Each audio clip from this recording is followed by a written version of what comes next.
quien ejerció como directora del trabajo prácticamente por una década, entre 1994 y el 2004, ¿no?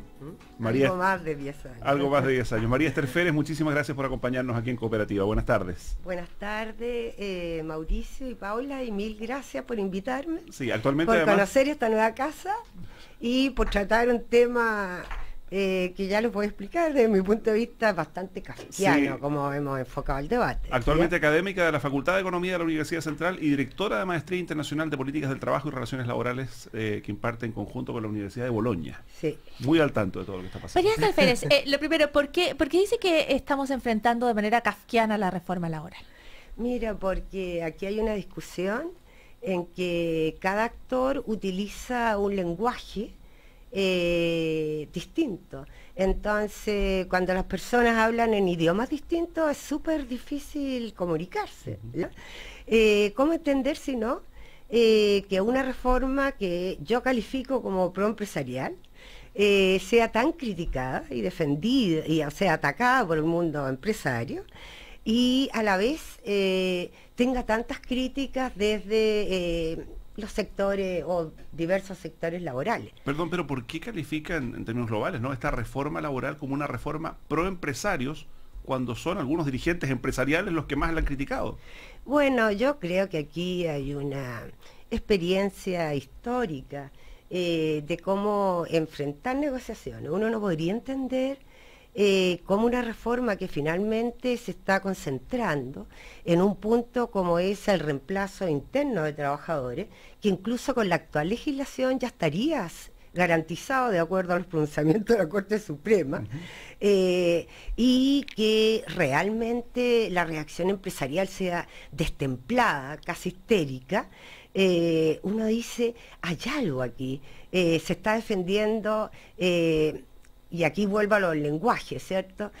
Una concepción política, ideológica de las relaciones laborales, y no se trasluce así, no se transmite así. Y no sé, pero la otra posibilidad, María Esther Férez, es que usted dice es una reforma que no deja contentos a los empresarios y no deja contentos a quienes quisieran más derechos para los trabajadores efectivamente.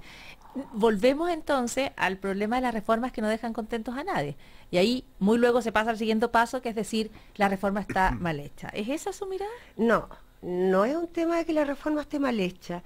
Yo tengo la percepción de que los objetivos que estuvieron detrás de la elaboración de la reforma, más allá de pequeñas concesiones y de derechos que se anulan por otras disposiciones, estamos hablando de un proyecto de ley, Mauricio y Paula, que tiene más de 300 artículos, hay que ser realmente un iniciado para poder entenderla. Entonces, estos pequeños derechos, no es que les den más derechos a los trabajadores que no tienen hoy día, ¿ya?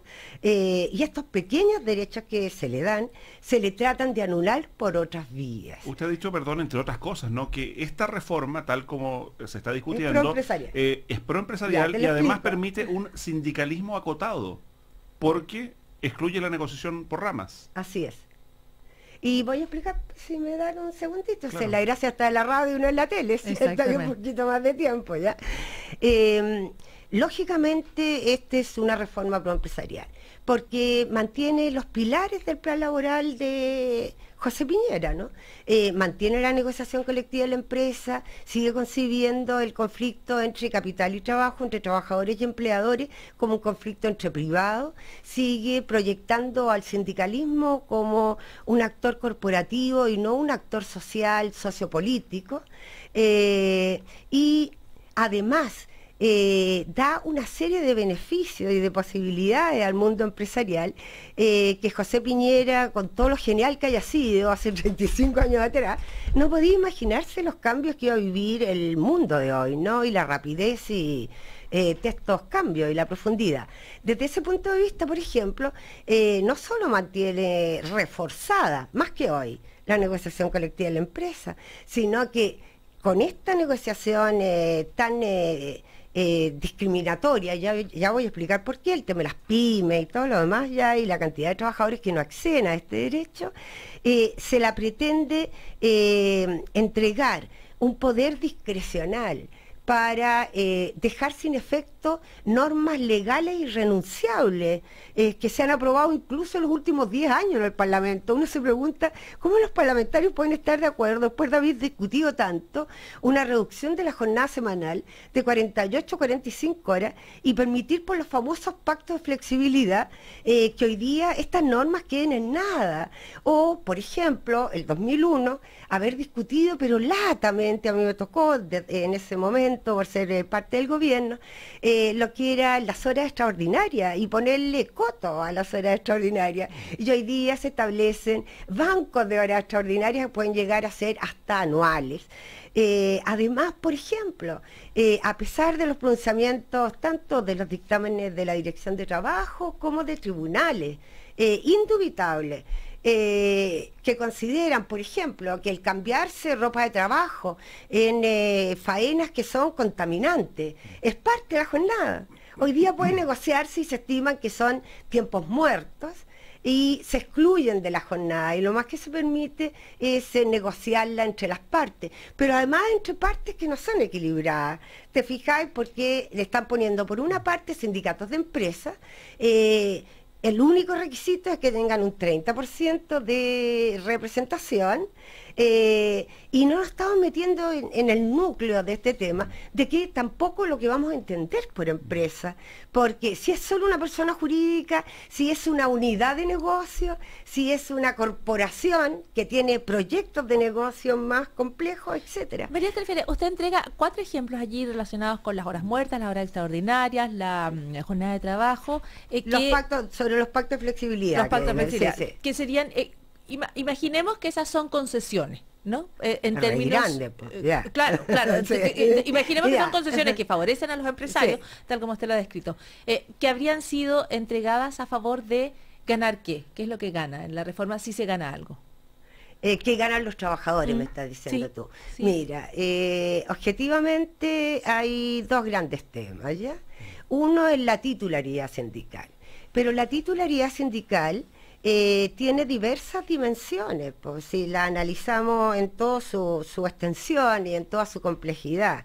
Para describirla muy someramente, es una que muy el sindicato negocia y es el dueño de esa negociación. El sindicato negocia y el trabajador, que se adscribe con posterioridad al sindicato, está cubierto por ese contrato colectivo. Por esos beneficios. Ya, por esos beneficios. Y el segundo es el tema de la huelga. Pero la huelga, como está siguiendo la discusión hoy día, con incluso, tuviste lo que fue el encuentro empresarial hoy día, el núcleo más duro, es el reemplazo interno, ya ni siquiera el reemplazo externo. Cuando, como te digo, con la legislación actual, en una adecuada jurisprudencia de la cuarta sala, de la Corte Suprema, en ya 2 fallos, ya que están haciendo jurisprudencia en la medida que se repiten, se señala que estos están prohibidos, no solo por los convenios de la OIT, sino que también por la Declaración Universal de Derechos Humanos y por el Pacto sobre Derechos Económicos, Sociales y Culturales, que también consagra el derecho a huelga como un derecho fundamental de los trabajadores. O sea, la reforma va, solo para aclarar, el reemplazo interno, que es la parte que hablábamos, es que el dueño de la empresa me obligue a mí a cubrir los turnos de los que están en huelga, ¿no? Pero eso, lógico. Ya. Y hoy día es bastante posible eso, además, sin tener ni siquiera que violar las normas, porque como hay normas bien flexibles, nuestra legislación es de las más flexibles en el mundo, quiero decir yo, ¿ya? Y establece la posibilidad que al pactar el contrato de trabajo, cuando tú andas buscando pega, no tenías otra alternativa, es casi un contrato de adhesión, ¿cierto? No sé, que sea ahí muy capísimo para tú poner las condiciones, está la polifuncionalidad. Entonces, dentro de las cláusulas del contrato de trabajo, a ti te pueden poner que trabaja en la mañana, pero que si falla la Cecilia Rovaretti, tenés que reemplazarla, claro. ¿Me entiendes? Etcétera, etcétera. Y está todo formalmente de acuerdo a las normas. Bueno, y también se da el caso de empresas que cuando están en proceso de negociación colectiva también comienzan a contratar a última hora a algunas personas para que en el caso de que se llegue a huelga las puedan reemplazar, siendo ese un reemplazo interno también. Pero ni siquiera lleguemos a eso. Yo quiero ponerles un ejemplo que creo que muchos van a entender, ¿no? Pensemos en el retail, pensemos en el supermercado. Cuando uno va de compra a mitad de mes, generalmente está en la mitad de las cajas ocupadas, ¿cierto? Cuando uno va a fin de mes o en determinados periodos, porque vienen fiestas patrias o vienen feriados largos, hay estudios respecto a lo que son demandas en las cajas. Entonces de repente se te abren las 12, las 13 cajas. Si tú vayas a una huelga y resulta que la mitad de los cajeros están comprometidos en la huelga, tú estás haciendo funcionar el supermercado casi sin notar, dependiendo de la época que sea, con los propios trabajadores cumpliendo las funciones. Porque vas a tomar a otros trabajadores y los vas a sentar en las cajas. O los mismos cajeros que no siempre están en caja, porque también están en otras tareas, los vas a llamar. Pero los vas a llamar y van a entrar a cumplir. ¿Y la reforma laboral permite eso o termina con eso? Como está hoy día, porque viene una discusión larga, pero como está hoy día. Como está hoy día, se prohíbe el reemplazo interno. ¿Ya? Y eso yo creo que ni siquiera estaba en el proyecto, pero como coincidió con el primer fallo de la Corte Suprema, que hablaba de entonces, eso. Claro, el año pasado, en noviembre, entonces se recogió. Ya porque teníamos además, ¿cierto?, el respaldo jurisprudencial, pues, ya de un poder del Estado. Y muy bien fundado además el fallo, ¿ya? Lo que lleva el proyecto, y que es súper complicado, siempre en materia de huelga, aparte de que no es un derecho propiamente tal, porque no está garantizado a todos los trabajadores. Ustedes irían de espaldas si leyeran y yo les mandara una síntesis de lo que son los pronunciamientos del Comité de Libertad Sindical respecto al derecho a huelga. Por ejemplo, la ocupación de la empresa es legítimo, digamos, está dentro del derecho a huelga. Un paro de solidaridad con trabajadores que tienen huelga en otras empresas también es legítimo. Un paro por un alza disparada del costo de la vida, un paro por políticas económicas que afectan. Eso ya entendió el sindicato como un actor social, como usted decía. Pero eso no la huelga estoy hablando, el derecho de huelga como derecho fundamental. Aquí en Chile no, es solo dentro del procedimiento de negociación colectiva arreglada y además se excluye a quienes se les da el derecho a negociar a la empresa, que son los trabajadores transitorios, eventuales y de temporada, del fuero y del derecho a huelga. Dime tú, ¿qué posibilidad vas a tener de forzar a un empleador a que se siente voluntariamente a negociar, a conversar? Porque negociar es cuando dos partes, una tiene muchos derechos y la otra no tiene ninguno. Yo creo que todos los escuchas de Radio Cooperativa me van a entender. Es ceder derechos de parte del otro, ¿cierto?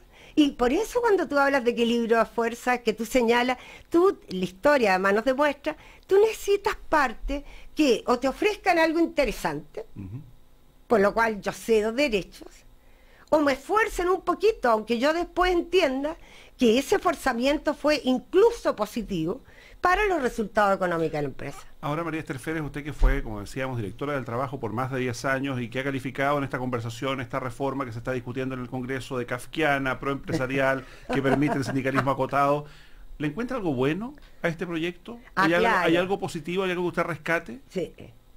¿Qué? Lo más importante, porque también tratamos de hacer algo cuando estuvimos tanto tiempo en la dirección, ¿ya? Nos confrontábamos muchas veces con sectores empresariales muy fuertes, pero nunca logramos lo que se logró ahora. Y por eso la tan destemplada reacción empresarial, a pesar de que siempre se han opuesto a cada proyecto de reforma laboral y con los mismos argumentos. El tema grande, lo que ha conseguido la CUT con esto, es poner el tema del trabajo en el centro del debate público. Y este no es un debate que se va para la casa. Esto es en la progresividad de las demandas sociales, que a la vez cumplen una cierta labor de formación, de educación social y popular. Un tema que se queda en la agenda.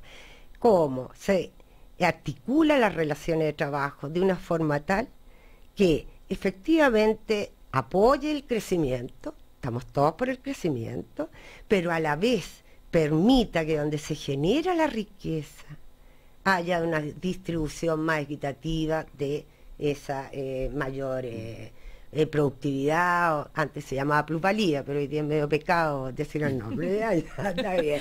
O sea, este debiera ser un primer paso, en definitiva. Es que yo creo que como están dadas las cosas, va a ser así. Y sabes, Mauricio, da un poquito de pena, porque no solo es que estemos perdiendo una gran oportunidad, porque el programa de la presidenta, bien o mal, ¿cierto? Con cosas que podrían haberse hecho mejor, ella misma lo plantea, con mejor gestión.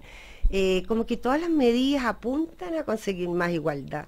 Este proyecto es como que se metió con fuerza dentro del programa, y se nota, y no apunta en esa dirección.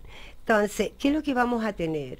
Vamos a tener producto de esto, si nos sale una mejor ley laboral, una agitación social progresiva, en el cual el mundo del trabajo, con todas sus dificultades de agregación, individuación, etcétera, en unión con otros actores sociales, va a ir poniendo esta temática cada vez más en el centro del debate. Y ahí vamos a tener muchos aliados. Podemos estar en contra de muchas de las posiciones más integristas, ¿cierto?, que quieren ser impuestas por la Iglesia. Yo soy católica, o sea, soy cristiana y católica, pero creo que cada cual, ¿cierto?, sigue sus propias creencias. Pero en lo social, no me cabe la menor duda, tenemos hoy día Monseñor Chomalí en Concepción, desesperado, ¿cierto?, con estos mineros que no les pagan desde hace 3-4 meses y condiciones lamentable de trabajo. Vamos a tener a un Monseñor Goy, a quien lo suceda, y vamos a tener, por lo tanto, una réplica en sus dimensiones, no sé, quizás estoy haciendo adelantándome, no sé, pero una réplica en lo social del rol también que jugaron las iglesias en el tiempo de la dictadura, por la defensa de los derechos humanos duros, a la vida, ¿cierto?, contra los crímenes más atroces, y ahora va a venir una lucha muy fuerte por los derechos económicos, sociales y culturales. Eso es lo que adelanta María Esther Férez. Ay, no sé, no soy pitoniza, pero, no, soy mayor y trato de explicarme los fenómenos y de alguna manera entender en qué estamos, qué rescatamos, porque la sociedad siempre avanza, ¿ya?